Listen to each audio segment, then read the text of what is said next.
앞서서 그 단원 김홍도에 의해서 그 청나라의 다보각경도를 수용을 해서 이렇게 책가도로 새롭게 재창작되고 이렇게 창안이 되었다라고 말씀을 드렸는데요. 물론 이제 단원 김홍도의 이제 탁월한 능력이 물론 이제 큰 역할을 했겠지만 그것이 이제 단원 김홍도가 개인적으로 그렸다라고 보기는 상당히 어렵습니다. 단원 김홍도는 그 당시에 이 도화사 하원이자 자비대령 하원이었습니다. 이제 규장각 소속의 왕 직속이었죠. 이 하원이었기 때문에 그러한 그림들을 중국에서 이제 뭐 이게 본으로 가지고 들어와서 이 자비대령 하원들과 함께 토론하고 또 이야기하고 여러 번 실험을 거치고 그 다음에 그 규장각의 어떤 선비들 관리들이죠. 이런 사람들의 자문을 받아가면서 그 여러 가지 실험을 한 그 결과로서 책가도가 창안되었다라고 하는 것이 정확한 아마 얘기일 겁니다. 그래서 초창기의 책가도는 그야말로 이제 책을 중심으로 이제 그려져 있고 뭐 정조가 그 책가도에 뭐 들어가는 그 책의 뭐 제목을 이렇게 뭐 정해줄 정도로 이제 정조도 아주 깊은 이제 관심을 이제 보이게 되죠. 그래서 그 단원 김홍도는 바로 이렇게 조선이 이제 학문의 나라였기 때문에 이 책가도를 통해서 이제 학문의 가치, 학문의 가치를 이제 그 그림 속에 이제 담게 됩니다. 이것이 이 청나라의 다보각경도하고 이제 가장 큰 차이점을 이제 보이게 되죠. 이후에 이 책가도는 그 굉장히 이제 많이 그려져요. 많이 다양하게 그려지는데 그런 과정을 통해서 이제 궁중회화로 이제 정착이 됩니다. 그러니까 이 그림이 처음에 다보각경도가 들어와서 다양한 실험을 거쳐가면서 이렇게 평가를 받고 또 걸러지고 하는 과정에서 이제 지금의 책가도의 모양을 이제 띠게 되는데 그 그림 속에 조선시대의 가치가 명쾌하게 투영되어 있지 않으면 이제 궁중회화가 되기는 어려웠겠죠. 그래서 이 처음에는 이제 학문의 가치로 이제 수용이 이제 되었고, 다시 말하면 보물 대신 이제 책으로, 책이 이제 조선의 사실 보물이죠. 보물인데 그런 책을 중심으로 그려지고 나중에는 이게 이제 어떤 개념으로 이제 발전을 하냐면 바로 이 학문, 그러니까 뭐 그 학문이 주사성리학이나 유학이겠죠. 이러한 학문 혹은 또 우리가 인문학이라고 표현할 수도 있습니다. 주사성리학 자체가 굉장히 인문학적인 학문이죠. 이 학문으로 구현하는 이상세계, 이러한 가치가 만들어졌기 때문에 이 궁중회화로 자리를 잡을 수 있었다. 이렇게 말씀을 드릴 수 있겠습니다. 그래서 초창기에 이제 책이 가득한, 이렇게 책장에 책이 가득한 이러한 그림을 정조가 이렇게 걸어놓고 신하들한테 이런 이야기를 합니다. 이런 취지의 이야기를 하죠. 여기서 보이는 이 책은 진짜 책이 아니야. 뭐 이런 식의 이야기를 하는데 그 의미는 뭐 여러 가지로 해석을 할 수 있겠습니다. 이제 하나는 뭐냐면 워낙에 이제 이 몽군법이 들어가 있기 때문에 굉장히 사실적이었다는 거죠. 마치 진짜 같은 책, 진짜 책처럼 느껴졌다 이런 얘기죠. 그래서 뭐 단순하게 얘기하면 아무리 진짜 같이 그려도 그림은 그림일 뿐이야. 뭐 이러한 이제 이야기 의미일 수도 있고요. 또 하나는 이러한 그림으로 그려놓은 책을 집에 갖다 걸어놓고 장식을 한다고 해서 학문의 깊이가 생기는 건 아니야. 뭐 이런 의미도 있지 않겠습니까? 우리가 뭐 책을 집에 책을 그린 그림을 갖다 놓는다고 해서 뭐 책을 많이 읽었다, 혹은 뭐 지식이 많다, 뭐 이렇게 얘기할 수는 없겠죠. 이러한 이야기들이 나오는 배경에는 바로 이제 어떤 게 있냐면 그 당시에 이게 정조도 이제 뭐 이렇게 북학파들에 대해서 북학파들 선비들을 상당히 많이 중용을 하고 또 정조 자체도 그러한 어떤 그 청나라의 새로운 문물을 수용하는 거에 대해서 굉장히 적극적이었습니다. 정조 자체가 굉장히 이를테면 학문을 워낙에 좋아했던 사람이고 또 학문의 깊이도 상당히 있었습니다. 웬만한 선비들하고 논쟁을 벌여도 지지 않을 만큼 그것이 주사성리학이 유학이든 아니면 심지어는 뭐 서양에 관련된 지식도 굉장히 많이 가지고 있었다고 그렇게 이야기를 하죠. 그런데 그 당시에 이제 청나라 문물들을 많이 수용하는 과정에서 이게 이 어떤 내용적인 부분보다는 자꾸 이제 외형, 그러니까 이제 어떤 허영이라든가 뭐 이런 부분들로 이렇게 좀 치우치는 이런 문제들이 많이 발생을 합니다. 그래서 흔히 말하는 이제 책가도를 이제 이렇게 유행을 하면 책가도를 그림을 이렇게 집에 갖다 걸어놓고 마치 그것이 내가 학문이 많은 것처럼 이렇게 자랑을 하거나 뭐 이렇게 이제 허영을 부리거나 이러한 부분도 많이 있었기 때문에 그런 것을 경계하기 위해서 그림으로 책을 그림으로 그려져 있는 것을 집에 장식한다고 해서 학문의 깊이나 학문의 넓이가 생기는 것은 아니다라고 하는 그러한 이제 경계성 발언 뭐 이렇게 해석을 할 수도 있겠죠. 아무튼 처음엔 책이 중심이었던 그런 책가도가 점차 그 다양한 사물들이 이제 결합을 하게 됩니다. 처음에는 가장 그 학문과 관련된 것들이겠죠. 이제 주로 문방구입니다. 그러니까 우리가 이제 뭐 그것을 문방사오라고 표현을 하죠. 벼루나 먹이라든가 종이라든가 뭐 이러한 것들, 붓이라든가 이런 것들을 이제 그림 속에 이제 집어넣게 되고, 그리고 좀 더 이렇게 지나가게 되면 그 이제 다부각기 영도에서 주로 많이 이제 표현을 했던 그런 골동기들, 이런 것들도 이제 여러 경로를 통해서 많이 수입을 해 들어왔기 때문에 그런 물건들을 거기다가 이제 집어 넣으면서 책가도는 그 책을 중심으로 해서 많은 골동기들이, 많은 사물들, 골동기나 사물들이 결합하는 그러한 아주 화려한 그림으로 이제 탈바꿈을 하게 됩니다. 이 정조가 굉장히 좋아했던 그림입니다. 책이 들어가 있는 이런 책가도를 정조는 워낙 좋아했기 때문에 이러한 이 정조가 왕이 좋아하는 그림이잖아요. 그러면 그걸 이제 따라하는 사람들이 있겠죠. 야, 이 궁궐의 왕이 이 그림을 굉장히 좋아해 하면 그 밑에 있는 이제 신하들이나 이런 사람들도 이제 그런 그림을 이제 가지고 싶어 하는 그런 욕구들이 생기겠죠. 그게 최첨단 그림이잖아요. 아무래도 책가도는 당대 최고의 하원이었던 단원 김홍도와 자비대령 하원들에 의해서 창안이 되고, 그 다음에 최첨단 화법이라고 할 수 있는 원근법이 이제 결합이 되고, 원근법과 명암법이 이제 일부 결합이 되죠. 그러면서 또 굉장히 다양한 어떤 사물들이 들어가게 된단 말이죠. 그러니까 조선의 선비들이나 조선의 지식인들도 단순한 평면적인 그림을 보다가 이렇게 좀 최첨단 그림, 입체적인 이런 그림을 보고 굉장히 시각적으로 많이 충격을 받고 굉장히 또 이렇게 흥미로워했을 거라는 얘기죠. 뭐 선비들이라고 해서 모두가 다 뭐 청나라에 가거나 그럴 수 있는 것은 아니었기 때문에, 그래서 이 책가도는 굉장히 이제 많이 유행을 하게 됩니다. 그래서 뭐 예상컨대 뭐 도화사 하원들이라든가 아니면 자비대령 하원들, 이런 사람들이 이 책가도를 그려서 엄청나게 많이 팔고 주문을 많이 받고 그것을 그리기 위해서 뭐 밤을 새워가면서 아마 그렇게 뭐 일을 했을 걸로 그렇게 생각이 되는데, 뭐 그것 때문에 돈을 많이 번 화가들도 많았겠죠, 그 당시에.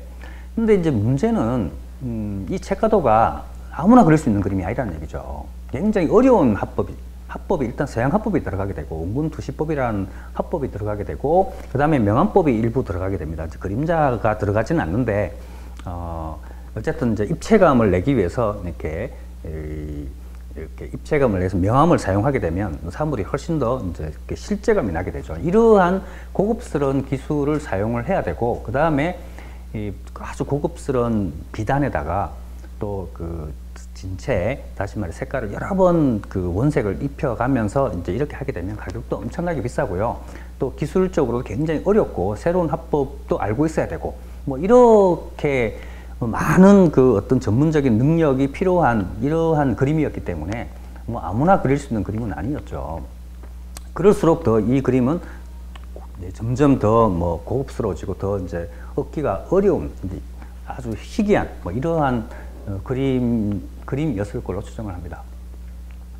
그래서 그 이후에 뭐 이렇게 이용록이라든가 뭐 장한종이라든가 이런 사람들이 책가도만 전문적으로 이제 그리는 그런 하원 가문들이 생겨날 정도로 이게 이제 쉽게 그려지지는 않고요. 그 안에 어찌 보면 독특한 자기의 그 어떤 능력이 투영되어 있는 전문적인 그림이다. 뭐 이렇게 이야기를 할 수 있겠습니다. 정조가 얼마만큼 이 책가도를 좋아했냐면, 뭐 일설에 의하면 신용복의 아버지 신한평도 자비대령 하원이었습니다. 이렇게 정조가 자비드령 하원들한테 숙제를 내주게 되죠. 뭐 이걸 그려봐라, 저걸 그려봐라, 뭐 이렇게 숙제를 내주면 이제 그걸 가지고 숙제를 해오면 그 갖고 이제 품평회도 열고 뭐 잘했다, 못했다, 뭐 이런 얘기도 하게 되는데, 그 정조가 책가도를 숙제를 냈는데 이제 신종복의 아버지 신한평이 이제 이런 걸 거부하거나 잘 못 그렸다는 이유로 뭐 쫓겨났다, 뭐 이러한 썰이죠, 썰. 뭐 진짜 그랬다라고 하는 건 없고요. 뭐 그런 말이 나올 정도로 정조는 이 책가도를 굉장히 좋아했던 그러한 군주였습니다. 책가도는 그 당시 사람들한테 굉장히 많이 인기가 있는 그림이었습니다. 그래서 이제 그 공중회화로 자리를 잡게 되고, 또 많은 돈이 있는 뭐 부자들이나 양반들이나 이런 사람들이 굉장히 많은 책가도를 또 요구를 했고, 또 그런 그림들이 많이 창작이 되죠. 그래서 그런 과정에서 이런 책가들도 이제 다양한 형태로 이제 변주가 일어나고 이제 어떤 대중화되는 그러한 길을 걷게 됩니다. 근데 이 책가도가 이 변주가 되는 과정에서 가장 어려운 부분이 뭐냐면 바로 이 책장입니다. 책장 자체가 일단은 그 서양화법으로 이제 표현이 됩니다. 그러니까 원군 투시가 거기에 걸리게 되는데, 이 서양화법을 익히고 표현하는 것은 결코 쉽지가 않아요. 기술적으로 우리도 이 원군법을 익히는 것도 전문적인 화가다 하더라도 그렇게 쉬운 것은 아니죠. 아주 오랫동안 교육을 받지 않으면 이 원군 투시법도 사실 잘 구현하기가 어려운 게 이제 그 서양 화법인데, 그러다 보니까 이게 대중화되는 과정에서 많은 화가들이 이 책가도를 그려야 되는데, 그런 많은 화가들이 이렇게 모두가 다 서양 화법을 익힐 수는 없었다, 이런 얘기죠. 그런 차원에서 이제 결국은 이 책장이 이제 없어지는 그림들이 나타나게 됩니다. 책장이 없고 책과 다양한 기물들이 결합한 이러한 형태의 그림들을 이제 우리가 이제 책거리 그림이다, 이렇게 얘기를 하게 되고, 이 책거리 그림은 그래서 이제 대중화되는 데 굉장히 이제 유리하게 되죠. 책장이 없기 때문에 원군투시법을 걸 필요도 없고, 그다음 명암법을 사용할 필요도 없고, 그냥 책과 다양한 뭐 보물들을 이제 결합한 그러한 형태. 이제 책거리 그림이죠. 이제 이러한 형태의 그림들이 이제 흔히 말하는 민화의 형태로 이제 대중화가 되게 되고요. 또 하나는 이 책장이라고 하는 것이 어떤 역할을 하냐면, 원군투시법이라고 하는 이런 부분을 빼고도 어떤 책과 책장이라는 것이, 우리가 이제 책장하면 대략적인 어떤 크기가 정해져 있어요. 책도 뭐 요만한 책부터 이만한 책이 있는 게 아니라 그 당시엔 대충 규격이 있는 거잖아요. 우리가 뭐 지금도 서점에 가면 책의 규격이 대략적으로 이렇게 보이죠. 그러니까 그런 책과 책장은 사물의 크기를 결정하는 기준점이 이제 되게 됩니다. 그러니까 어떤 사물이 들어올 때는 그 책 크기에 비해서 이렇게 맞아야 된다, 이런 얘기죠. 그러니까 다른 말로 얘기하면 내가 백자를 그리는데, 도자기를 그리는데 요만한 도자기를 이렇게 그려놨는데 그 크기라고 하는 것이 상대적인 개념이거든, 그림에서는요. 그러니까 그 옆에 책이 있으면 그 책에 비해서 이 크기가 결정이 되는 거죠. 그러니까 책보다 더 큰 사물들, 예를 들자면 소나무라든가 아니면 복숭아나무라든가 뭐 이런 큰 나무들이 그림 속에 들어올 수는 없죠. 그렇죠. 이 나무 자체가 책장보다 더 크니까. 그러니까 이제 작은 물품들을 중심으로 그 안에 사물이 배치가 될 수밖에 없다 보니까 이 창작을 하는 데 있어서 굉장히 많은 제약을 받게 됩니다. 그래서 그림을 좀 편하게 그리려면 사실 책장을 제거를 할 수밖에 없고, 책장이 제거되면서 앞에서 얘기했던 이런 책거리 그림들이 이제 많이 발전을 하고 유행을 할 수 있는 그러한 어떤 이제 근거를 만들어 주게 되죠. 아무튼 이제 책장이 있는 그림은 이제 책가도라고 이제 그렇게 표현하죠. 책가가 이제 가구 가짜니까 책과 가구가 있는 책장이 있는 그림, 이런 것들은 이제 그리기가 상당히 어려워서 이제 고급스러운 그림으로 이렇게 주로 이렇게 평가가 되고, 책거리 그림 같은 경우는 책장이 사라졌기 때문에 이제 동시에 원군법도 사라지고 명암법도 사라지면서 굉장히 자유로운 이제 변형을 가져오고 다양한 형태로 이제 만들어지는 그러한 형태로 이제 대중화가 이제 일어나는 거죠. 그런데 이제 일반 사람들, 그러니까 다시 말하면 이제 책가도 같은 이제 큰 그림들을 수용하지 못하는 사람들까지 이런 책거리 그림 형태로 책장이라든가 명암법은 없지만 이런 책거리, 다시 말해서 책과 각종 사물이 결합한 이런 책거리 그림들을 수용을 하게 되는 그런 배경에는 이제 뭐가 있냐면, 바로 학문이라는 게 있습니다. 사실 그 학문이라고 하는 것이 조선시대는 글을 쓰고 읽고 또 학문의 깊이를 가진 사람이 그것이 곧 그 사람의 사회적 능력이죠. 뭐 지금 같은 경우는 뭐 돈을 가진 사람이 많은 돈을 가진 사람이 그 사회적 능력도 높다라고 하는 그러한 뭐 등식이 이렇게 만들어져 있지만 그 당시에는 지식을 많이 알고 학문을 많이 아는 사람이 결국 사회적 힘을 가지고 있는 그런 것으로 이제 이렇게 규정이 되어 있었습니다. 그런데 그런 학문을 할 수 있는 사람들은 많지는 않단 말이에요. 그리고 또 시간이 학문이라는 게 굉장히 많이 걸려요. 시간도 많이 걸리고 또 굉장히 어렵고 그래서 그 백성들이나 많은 이제 중민들이나 이런 사람들은 그 어찌 보면 이 학문이라고 하는 것이 사회적으로 이 조선시대가 추구했던 사회적 가치, 문화적 가치이긴 하지만 그것 때문에 반대로 굉장히 많은 억압을 받기도 한다는 얘기죠. 그러니까 제가 어렸을 때인가요? 뭐 이렇게 얘기를 하다 보면 어른들이 오면 한자를 가끔 이렇게 쓰는 사람들이 있습니다. 이렇게 종이를 가지고 다니면서 이렇게 한자를 아냐? 저한테 이제 물어보면 좀 잘 모르죠. 어린 나이니까. 이걸 가지고 이렇게 이제 애엠하고 이제 이렇게 자기의 어떤 그 위치를 만들고 이런 문화가 이렇게 살아남아 있었던 기억이 나는데, 그러니까 문자를 알고 그 학문에 대해서 깊이 알고 모르고의 차이가 사회적 계층을 만들어내고 또 이제 그 사람을 또 억압하기도 하고 뭐 힘으로 억압한다기보다는 그러한 학문의 힘을 가지고 이제 억압을 당하는 이런 문제들이 많이 발생을 하고 있었죠. 바로 그러했기 때문에 사람들은 책이 들어가 있는 그림, 그러니까 책이라고 하는 게 학문의 의미이기도 하잖아요. 학문이 시각적으로 이제 드러나는 건데 이러한 그림을 수용하고 집에 갖다 걸어 놓음으로 해서 그 학문에 대한 열등의식이라든가 억압이라든가 혹은 뭐 이런 것들을 이제 해소해 가는 것이죠. 해소. 이런 측면이 이제 하나 있었습니다. 그래서 이제 굉장히 유행했던 것이고, 또 하나는 이제 각종 사물들을 이제 우리가 물질 문명이라고 하죠. 이렇게 뭐 백성들이 요구하는 게 깊은 학문의 깊이, 뭐 이런 인문학적 가치 이런 것을 뭐 중심으로 수용하면서 살아가는 사람들은 사실은 아니에요. 뭐 그 보통 사람들 같은 경우는 뭐 잘 먹고 잘 살고 그 전쟁 일어나지 않고 이렇게 주변 사람들과 오손도손 이렇게 살아가는 것이 가장 인생의 최고의 가치라고 할 수 있겠죠. 그런데 그러니까 결국은 이제 이 사람들이 요구하는 것은, 백성들이 요구하는 것은 물질적인 부분이 상당히 큽니다. 아무래도 뭐 먹고 사는 데 있어서 물질적인 부분은 뭐 반드시 있어야 될 요소이기 때문에.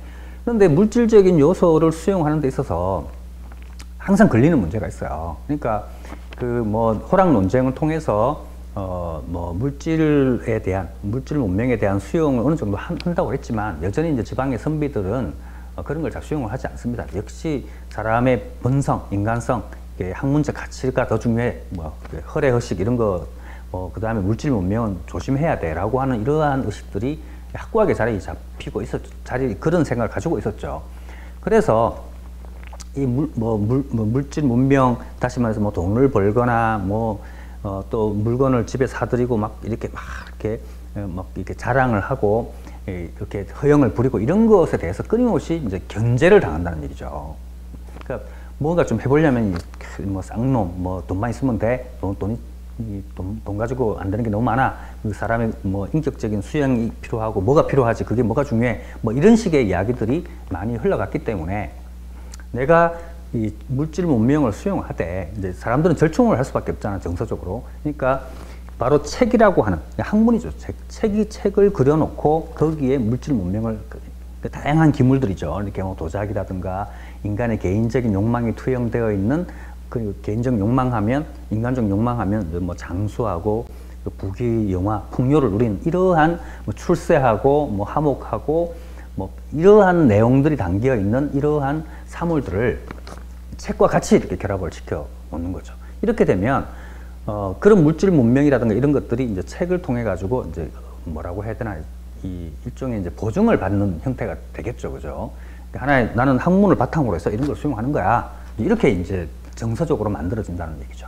바로 그러한 측면들 때문에 책과 각종 이제 어떤 인간의 욕망이 투영된 그런 상징물들 이런 것들을 이제 섞어 놓은 이러한 그림들이 굉장히 대중적으로 이제 유행을 할 수 있는 그러한 이제 어떤 심리적인 혹은 사회적인 문화들이 이제 만들어졌다라고 얘기할 수 있겠습니다. 아무튼 이 정리를 좀 하면 책가도는 그 청나라에서 만들어졌지만 조선의 방식, 그 학문이라고 하는 주사성리학이라고 하는 학문의 방식으로 재창작을 하게 되죠. 새롭게 창안된 그림입니다. 뿌리는 중국에 있지만 이것을 조선의 문화와 조선의 문화와 이 정서에 맞게끔 그렇게 책가도로 창안이 되고, 다시 이 책가도가 그 책장과 그 서양 화법을 빼고 거기에 다양한 욕망들이 들어가 있는 이러한 책거리로 이렇게 이제 발전해 갔다, 또 발전해 왔다라고 이제 이야기를 할 수 있겠습니다.